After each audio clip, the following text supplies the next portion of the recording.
વાતાવરણ સુંદર મળ્યું છે ભવદેવને, તે છતાં પણ એનો લગાવ કઈ તરફ છે? એનો લગાવ તો ઘર તરફ જ રહેલો છે. ધર્મનું પૂરું વાતાવરણ મળ્યું છે એને. કેટલાય સાધુ સંતો પોતપોતાની ક્રિયામાં છે, ધ્યાનમાં છે, સાધનામાં છે, પણ એ સતત ઘર વિશે જ વિચારે છે. પણ આ ભવદત્ત મુનિ ગુરુદેવને કહે છે, ગુરુદેવ મારો ભાઈ હળુકર્મી છે. હળુકર્મી એટલે સમજો ને તમે? હા, હળુકર્મી એટલે બોલભાઈ સમજો? હળુકર્મી, હળુકર્મી એટલે ઓછા કરો. તો ગુરુદેવ આપના આશીર્વાદથી આમને હું સ્થિર કરીશ સંયમમાં. અને અત્યારે ભલે બહારથી જ્ઞાન ધ્યાનમાં જોડાયેલો છે, પણ ધીરે ધીરે એમને અંદરથી પણ જ્ઞાન ધ્યાનમાં જોડાવાની કોશિશ કરાવીશ. એટલે ગુરુદેવને હૈયાધારણા આપી. કોણે આપી? ભવદત્ત મુનિએ હૈયાધારણા આપી. અને અંદરથી એણે સંકલ્પ કર્યો છે કે આ બધી ચીજો છે ઉતાવળે ઉતાવળે તો થાય નહીં. તમે આવ્યા ને મારી થાપીને તમે ધર્મપ્રેમી થઈ ગયા એવું થોડું બનવાનું છે. આ જીવના કંઈક જન્મના કર્મો રહેલા હોય, એ કર્મોને કારણે ઘણી વખત વ્યક્તિ તાત્કાલિક ધર્મ ન પણ પામે. એક વખત ગૌતમ સ્વામી છે ને એક ખેડૂતને પ્રતિબોધ પમાડવા ગયા હતા. ખેડૂતનું નામ હતું હલીક ખેડૂત. ખેડૂતને ધર્મ પમાડ્યો. પછી આવ્યા મહાવીર ભગવાનના સમોસરણમાં. ત્યારે દૂરથી હલીકે જોયું મહાવીર ભગવાનને. તો ગૌતમ સ્વામીને કહે છે, આ કોણ બેઠેલા છે? કે એ મારા ગુરુ.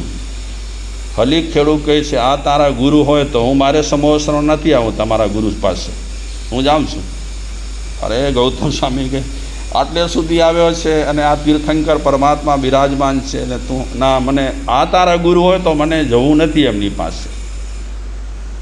સમજાવી હેરાન થઈ ગયા હલીક ખેડૂતને, પણ એ માન્યો નહીં, નીકળી ગયો. આવ્યા ગૌતમ સ્વામી મહાવીર ભગવાન પાસે. મહાવીર ભગવાન કહે છે, ગૌતમ અફસોસ ન કર. આ હલીક ખેડૂતને તું પ્રતિબોધ પમાડવા ગયો, પ્રતિબોધ પામ્યો છે. પહેલાં એ કાળા અડદ જેવો હતો, કાળો અડે ને છાલવાળો, એ હવે એની છાલ ઉતરી ગઈ છે અને કેવો અડદ થઈ ગયો છે? સફેદ અડદ થઈ ગયો છે.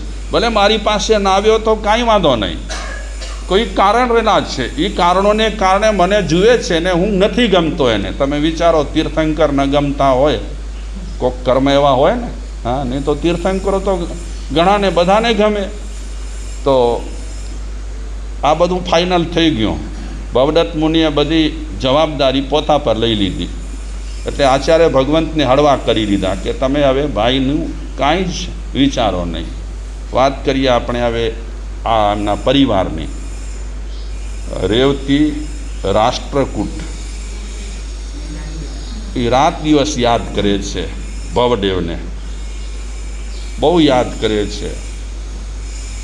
એ યાદ કરતાં કરતાં 1 વર્ષ ગયો, 2 વર્ષ ગયા, 3 વર્ષ ગયા. નાગીલા સેવા કરે છે ખડે પગે આ બંનેની. આ બાઈ ઊંચી કહેવાય ન કહેવાય? નહીં તો આ લગ્ન થયા ને આ બનાવ બન્યો એટલે બિસ્તરા પોટલા લઈને ઘર ભેગી ન થાય? હે, નથી થઈ ઘર ભેગી. કેટલી ખાનદાન હશે, કુળવાન વ્યક્તિ હશે. આવા કુળવાન વ્યક્તિઓ, સંસ્કારી વ્યક્તિઓ નસીબ જોગે મળે. ખૂબ સેવા કરે છે મા બાપની. અને આમ કરતાં 3 વર્ષ નીકળી ગયા અને રાષ્ટ્રકૂટ બીમારીમાં પટકાયા. સતત યાદ હતો ને ભવદેવ, બહુ યાદ કરતા ભવદેવને. અને ભવદેવ સાથે કંઈ લગાવ પણ હતો વધારે, પ્રેમ. એમાં આ સતત એનું રટણ કરતાં એનો આ વિશે વિચારતા એ બીમાર પડી ગયા. જો આમને આમ ઉતાવળે દીક્ષા લેવાય તો ક્યારેક મા બાપની હાલત પણ ખરાબ થઈ જાય. એટલે સોચી સંભાળીને મણિલાલભાઈ દીક્ષા લેજો. હા, ક્યારેક હાલત ખરાબ થઈ જાય મા બાપની પણ. શાયદ મહાવીર ભગવાને સંકલ્પ કર્યો હતો, કાંઈક નહોતો કર્યો? શું કર્યો હતો? માતાના ગર્ભમાં સંકલ્પ કરેલો હતો કે માત પિતા હયાત હોય ત્યાં સુધી મારે દીક્ષા ન લેવી. આ બધા માટે નિયમ લાગુ ન પડે, આ તો તીર્થંકર થવાના હતા. શાયદ એમની પાસે તો જ્ઞાન પણ હોય, સમજી શકતા હોય, આપણે એનું અનુકરણ પણ ન કરી શકીએ, પણ માતા પિતાને મહત્ત્વ તો આપ્યું. અને છેવટ સુધી વાત આવે છે કે માતા પિતા હયાત હતા ત્યાં સુધી એમણે દીક્ષા ન લીધી. પણ વચ્ચેના સમયમાં એક દિવસે સિદ્ધાર્થ મહારાજા વર્ધમાનને બોલાવીને વાત કરે છે કે બેટા, અમારું આયુષ્ય હવે પૂરું થાય છે, હવે નિર્યામણા કરાવો. સમજો ને, નિર્યામણા એટલે અંતિમ આરાધના. વર્ધમાન કુમાર એમ કહે છે, રડી પડ્યા હતા જ્યારે એમના મા બાપે કીધું કે હવે અમારું આયુષ્ય પૂરું થવાની તૈયારીમાં છે. રડી પડ્યા હતા મહાવીર. આ શાયદ તમે સાંભળ્યું પણ નહીં હોય, પણ રડ્યા મહાવીર. એટલે સિદ્ધાર્થ મહારાજા કહે છે, સત્ય વાત અમે પ્રગટ કરી છે. આયુષ્ય બધાના ગમે ત્યારે પૂરા થતા હોય છે, અને અમારું આયુષ્ય પણ હવે પૂરું થાય છે. તો સંતાન તરીકેની તમારી ફરજ રહેલી છે કે અંતિમ ક્રિયા કરાવો, અંતિમ સાધના કરાવો. છેવટે આંસુ લૂછ્યા અને વર્ધમાન કુમારે એમને નિર્યામણા કરાવ્યા, અંતિમ આરાધના. મા બાપને, સિદ્ધાર્થ મહારાજાને, માતાનું શું નામ હતું? ત્રિશલા દેવી. એમની અંતિમ આરાધનામાં બહુ સારો ભાગ ભજવ્યો વર્ધમાન કુમારે. જોકે મરણ પછી એ રડ્યા છે એવી કથાનકોમાં વાત આવે છે. મા બાપ પર એમને અનહદ પ્રેમ રહેલો હતો. ચાલીએ, આ બિચારા રાષ્ટ્રકૂટ જે ભવદેવના પિતાજી હતા એ બિચારા પટકાઈ પડ્યા બીમારીમાં. રેવતી પણ હવે ધીમે ધીમે એનું શરીર ઘસાતું ગયું. એક દિવસે રાષ્ટ્રકૂટ નાગીલાને બોલાવે છે. નાગીલા આવી, બેટા બેસો, અમે હવે ખર્યા પાન જેવા છીએ, હવે બહુ આયુષ્ય નથી અમારું, બહુ જ ટૂંકા સમયમાં અમે વિદાય લેશું. પણ બેટા, એક દુઃખ છે વાતનું, એક વાત અમને કોરી ખાય છે. તું જુવાન છે, બીજા લગ્ન કરી લે. તું બીજા લગ્ન કરીશ ને એમાં અમારો રાજીપો છે, અમે ખુશ છીએ. અને બીજા લગ્ન થઈ જશે એટલે આ ફાની દુનિયામાંથી જતાં જતાં મને સંતોષ થશે. નહીં તો જેમ મારી અવસ્થા છે તેમ આ રેવતીની પણ અવસ્થા રહેલી છે. પછી ઘરમાં તું એકલી રહે એટલે રસ્તો તું કાઢી લે, લગ્ન કરી લે. એક સમય એવો હતો કે વિધવા લગ્ન કરી શકતા ન હતા, પણ વળી વચ્ચે સમય એવો આવી ગયો કે વિધવા વિવાહ કરી શકતી હતી. પછી વચ્ચે વળી એવો સમય આવ્યો કે વિરોધ થતો હતો. હવેનો કાળ એવો રહેલો છે કે વિધવા માટે કોઈ ઉહાપો નથી થતો, લગ્ન થઈ શકે છે. એક ચિંતક એમ કહે છે કે પ્રેમ લગ્નવાળાને વિધવા વિવાહ કરવો ઠીક નથી, પણ પદ્ધતિસરના લગ્ન જેણે કરેલા છે એને પુનઃ વિવાહ કરવામાં વાંધો નથી. આ વિચારકોના બધાના મત રહેલા હોય. તો પ્રસ્તાવ મૂક્યો, નિવેદન કર્યું. તો નાગીલા રાષ્ટ્રકૂટને કહે છે, પિતાજી, મારી ફિકર ન કરો. અત્યારે તમે તમારી તબિયતની સંભાળ રાખો, કોઈ ફિકર ન કરો મારી તમે. નહીં બેટા, લગ્ન થઈ જશે ને અમને શાંતિ થશે. તું તારી જિંદગીને થાળે પાડી દે.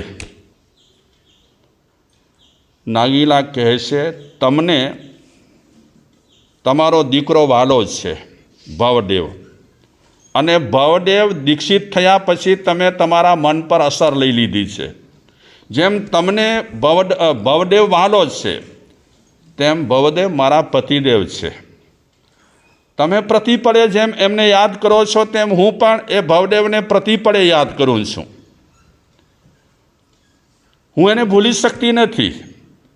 અને હવે હું સ્પષ્ટ તમને કહું છું કે ભવદેવ સિવાય કોઈ પુરુષ મારા માટે પતિ હોઈ જ ન શકે. આ જગતમાં જેટલા માણસો રહેલા છે એ મારા માટે વડીલ છે, ભાઈ તરીકે રહેલા છે. હું કોઈ પણ પુરુષ સાથે લગ્ન કરવા માંગતી નથી. એટલે લગ્નની નાગીલાએ સ્પષ્ટ ના પાડી. પછી ધીરે ધીરે સમય જાય છે, સેવા કરે છે નાગીલા. આ પણ એક કુરબાની કહેવાય. કુરબાની કહેવાય. લગ્નની છૂટ મળ્યા છતાં પણ લગ્ન કરવા માટે તૈયાર નથી. આવી ખાનદાન વ્યક્તિઓ બહુ ઓછી પાકતી હોય છે. અને જે ઘરમાં આવી ખાનદાન વ્યક્તિઓ હોય એ ઘર તો નસીબદાર કહેવાય. નહીં તો આજે આપણે જોઈએ છીએ ઘરોમાં કંઈક રામાયણો ચાલુ છે. હવે મા બાપને એક મોટામાં મોટી ચિંતા રહે, લગ્ન થયા પછી છૂટાછેડા ન થાય તો સારું. લગ્ન તકલાડી બહુ થઈ ગયા છે અને છૂટાછેડા કરતાં હવે વાર નથી લાગતી. એમ કહેવાય છે કે આપણા ભારતમાં અમુક રાજ્યોમાં છૂટાછેડાના બનાવ બનતા ન હતા. કેરલા જેવા પ્રદેશમાં પણ નહોતા બનતા. જ્યાં કને દારૂ બહુ પીવાય છે, જ્યાં કને અભ્યાસ ભણતર બહુ છે કેરલામાં, માણસો બહુ હોશિયાર. પહેલાંના વખતમાં છૂટાછેડાના બહુ જ ઓછા બનાવ બનતા. હવે કેરલા જેવા પ્રદેશમાં પણ રાજ્યોમાં પણ આ બનાવો છાસવારે બની રહ્યા છે. આખો વાતાવરણ પરિસ્થિતિ આખી ચેન્જ થઈ રહી છે. ખળભળાટ માણસના મનમાં એક જ હોય કે લગ્ન રંગે ચંગે થઈ જ ગયા, પણ હવે ટકે તો સારું. કેટલો જોખમ છે, નથી. અરે દીક્ષા એકાદ બે કોઈ છોડે તો તમે ઉહાપો કરી નાખો છો. અને તમારા ઘરોમાં 10 ઘર હશે, એમાં 7 ઘરનામાં તો છૂટાછેડા થયેલા હોય, છતાં ઉહાપો ન કરો. દીક્ષા દેખાય છે અને તમારે ત્યાં છૂટાછેડા થાય છે એ દેખાતા નથી. હા, ક્યાં નજર કરી છે આપણે? ક્યાં નજર આપણી ગઈ છે? દીક્ષા ઉતરે છે એટલે દીક્ષા લેવી નહીં. તો કેમ એમ લોકો નથી કહેતા કે છૂટાછેડા થાય છે, હવે લગ્ન કરવા જ નથી, ખપે નહીં હવે? આ જોકે હવે તો જુવાન ભણેલા છોકરાઓ એમ પણ કહી દે છે કે લગ્નની હવે જરૂર જ નથી. ક્યાં માથા ફરેલી મળી જાય ને જિંદગી બગાડી નાખે, એના કરતાં એકલે જિંદગી જીવી એ સારી છે. આવું બધું હવે માણસોના મનમાં વિચારો આવ્યા કરશે. તો આ નાગીલા સેવા ખૂબ કરે છે. એક દિવસે એ રેવતી પાસે કંઈક દવા બવા આપી રહી હતી. ત્યારે રેવતીએ નાગીલાને પૂછ્યું કે બેટા, બાપુજી સાથે કાંઈ વાતચીત થઈ? તો રેવતીને કહે છે કે હા માં, બાપુજી સાથે વાતચીત થઈ ગઈ. મારે બીજા લગ્નની આવશ્યકતા નથી, મારું મન પણ નથી. મારું મન આજે પણ, ભલે એમણે દીક્ષા લઈ લીધી છે, મારું મન હજી એમનામાં જ છે અને એમનામાં જ રહેવાનું છે. જેમ તમારું મન તમારા દીકરામાં રમે છે, તેમ મારું મન છે મારા પતિદેવમાં રમે છે. મેં મનને સોંપી દીધો છે, એમને આપી દીધો છે. હવે બીજો મન તો છે નહીં કે બીજા લગ્ન કરું અને એને આપું. એટલે માં, તમે મારી ફિકર ન કરો. એટલે રેવતી કહે છે બેટા, લાંબી જિંદગી છે, હજી તું નાની જ છે. અમે જશું પછી તારી શું હાલત?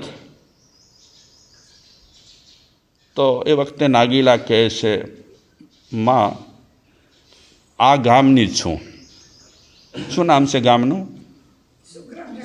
સુગ્રામનગર. આ ગામની જ છું. મારા માતા પિતા ભાઈ બધા આ ગામમાં જ રહે છે. આ ઘર હું છોડવાની નથી, કારણ કે આ ઘરમાં સ્મૃતિઓ છે. મારા પતિદેવને યાદ કરવા માટે ઘણી જ સ્મૃતિઓ છે. એ સ્મૃતિઓને છોડી કરી હું મા બાપના ઘરે પણ નહીં જાઉં, ભલે ત્યાં 17 સુખો મળે. હું તો એમ ઈચ્છું છું કે તમને આયુષ્ય વધારે મળે અને જીવો, તે છતાં પણ જિંદગી છે, હું સમજું છું, તે છતાં ઘર પણ નહીં છોડું અને બીજા લગ્ન પણ નહીં કરું. રેવતીને પણ સ્પષ્ટ કહી દીધું અને ધીરે ધીરે રાષ્ટ્રકૂટ શેઠ મોટી માંદગીમાં પડી ગયા. નાગીલા ખૂબ ઉપચારો કરાવે છે, ટ્રીટમેન્ટ ખૂબ થાય છે, સેવા ખૂબ કરે છે નાગીલા. શાયદ આ બીમારીમાં રાષ્ટ્રકૂટ ભવદેવને યાદ કરતા હશે કે છેલ્લી ઘડીએ પણ મારો દીકરો મને મળ્યો નહીં, એટલે હંમેશા દીક્ષા લેવી હોય તો પણ રાજીપે દીક્ષા લેવાની, લડાઈ ઝઘડા કરીને દીક્ષા ન લેવી. જોકે તમે લેવાના છો એ રીતે જ, સિસ્ટમથી જ લેશો, પરવાનગી લઈને જ. વિચાર આવે કે ના આવે મણીલાલભાઈ કે ચાલો હવે આપણે નિવૃત્ત થઈ ગયા છીએ, લઈ લઈએ દીક્ષા? આવે કે ના આવે?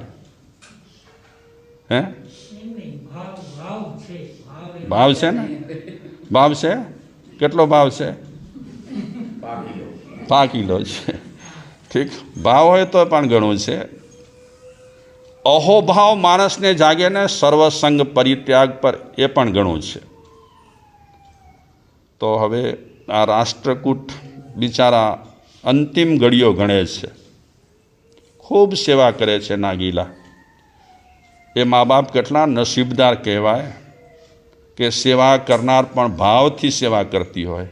નહીં તો ઘણા મા બાપની હાલત કેવી છે તમને ખબર હશે ને, કેવી છે? હા, હે? બોલો, એકનો એક દીકરો હોય, અમેરિકા ચાલ્યો ગયો હોય, ત્યાં સ્થાયી થઈ ગયો હોય, અહીંયા મા બાપ મોટી ઉંમરના હોય, કેવું હોય? કોઈ પૂછા કરનાર ન હોય, કોઈ સેવા કરનાર ન હોય, કેવી પરિસ્થિતિ થઈ ગઈ છે. છતાં આપણે કહીએ છીએ જમાનો બહુ વિકાસશીલ છે. કયો વિકાસ થયો છે? અધપતનના માર્ગે છે માણસ.